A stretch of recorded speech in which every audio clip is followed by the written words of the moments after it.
बातमी पूजा खेडकर प्रकरणातील चौकशी अहवाल TV9 मराठीच्या हाती लागलाय। जिल्हाधिकाऱ्यांनी दिलेल्या आदेशावरून पूजा खेडकरची चौकशी करण्यात आली। YCM रुग्णालयाचे डीन डॉक्टर राजेंद्र वाबळे यांचं हे स्पष्टीकरण आहे। नियमांना धरूनच पूजा खेडकरला 7% दिव्यांग प्रमाणपत्र दिलं।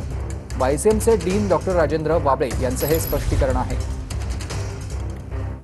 डीन राजेंद्र वाबळे सर, आपण पाहू शकतो की तुम्ही या ठिकाणी 7% दिला अहवाल दिव्यांगाचं प्रमाणपत्र दिलं, ते खरं असल्याचं यात सांगितलेलं आहे। यात दायित्व जे आहे त्यांनी चोखपणे निपक्षपणे झाल्याचं देखील यामध्ये नमूद करण्यात आलेलं आहे।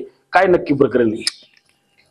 अन्य जिल्हाधिकारी कार्यालयामार्फत आपल्याला प्राप्त झालेल्या पत्राच्या अनुषंगाने आपण जी अंतर्गत तपासणी केली होती त्याच्यामध्ये ऑर्थोपेडिशियन आणि फिजिओथेरपिस्ट यांनी त्यांची जी काही कामगिरी या केसच्या बाबतीत बजावलेली आहे ती अतिशय निष्पक्ष व चोखपणे बजावलेली आहे। त्याच्यामध्ये कुठलंही दुमत माझं नाही। 24 तारखेला जो काही अहवाल सादर केला होता तोच कालही अहवाल सादर केला होता। मध्यंतरीच्या कालामध्ये माननीय आयुक्त साहेबांनी काही स्पष्टीकरण मागितले होते काही बाबतीमध्ये, ते स्पष्टीकरण आपण दिले आणि तोच अहवाल आपण जिल्हाधिकारी कार्यालयाकडे सादर केलेला आहे। किती डॉक्टरांची यामध्ये जी आहे ती चौकशी करण्यात आली होती?